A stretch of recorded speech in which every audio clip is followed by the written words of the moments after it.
లింగోద్భవం చతుర్ముఖో మహాలింగ చతుర్లింగస్తదైవ చ అని సదాశివుడు అంతులేని ఆకాశ రూప నిరాకార సాకార సర్వాకార ఓంకార స్వరూపమని గ్రహించాలి. బ్రహ్మ విష్ణు మహేశ్వరులు ఆది మధ్యాంత రూపాలు.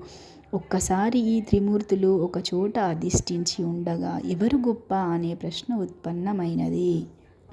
వారికి పరతత్వము అర్థం కావాలని రుద్రుడు అక్కడ్నుంచి అంతర్ధానమై అనంతలింగాకృతి దాల్చాడు. ఈ మహాలింగము యొక్క ఆది అంతాలు తెలుసుగొలగరిగిన వారే మహామహులు అని ఆ శరీరవాణి పలికిన పలుకులు విని బ్రహ్మ విష్ణు మహేశ్వరులు అందుకు సమాయత్తమయ్యారు.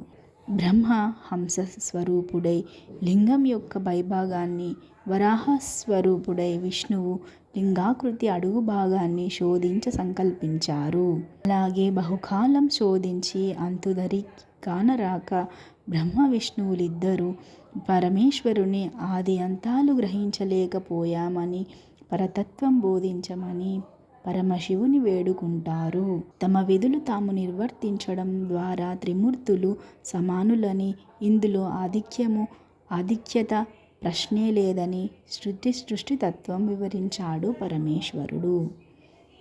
దేవగణమంతా ఈశ్వరుని ఎదుట భక్తి ప్రపత్తులతో నిలిచి పరతత్వం గ్రహించిన ఈ పుణ్య సమయమే లింగోద్భవ కాలం.